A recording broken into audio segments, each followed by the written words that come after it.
പാചകവാതകത്തിന്റെ ലഭ്യത സംബന്ധിച്ച അനിശ്ചിതത്വ നിലനിൽക്കെ ഗ്യാസ് ഗോഡൌണുകൾക്ക് മുമ്പിൽ ആളുകളുടെ വലിയ തിക്കും തിരക്കും.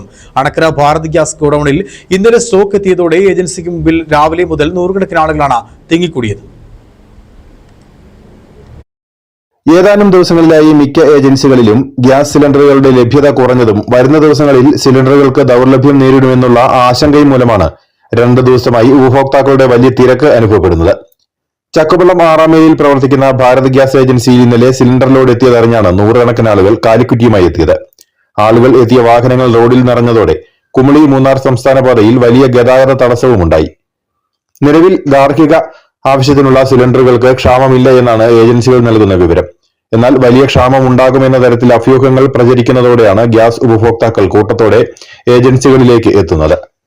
ഗ്രാമീണ മേഖലകളിൽ പാചകവാതക ബുക്കിംഗിന് 45 ദിവസത്തെ ഇടവേള വേണമെന്നുള്ള വാർത്തകൾ കൂടി വന്നതോടെ വരും ദിവസങ്ങളിലും ദൗർലഭ്യം ഉണ്ടാകുമെന്നുള്ള ആശങ്കയിൽ ആളുകൾ കാലിക്കുറ്റിയുമായി പരക്കം പായുകയാണ്. എന്നാൽ വാണിജ്യ സിലിണ്ടറുകൾ ലഭ്യമാകാതെ വന്നതോടെ മിക്ക ഹോട്ടലുകളും അണക്കര മേഖലകളിൽ ഉൾപ്പെടെ പൂട്ടിത്തുടങ്ങി. ഹോട്ടലുകളിൽ ജോലി ചെയ്യുന്ന ജീവനക്കാരും വരുമാനം സ്തംഭിക്കുമെന്നുള്ളതിനാൽ കടുത്ത ആശങ്കയിലാണ്. News bureau, Anakkara.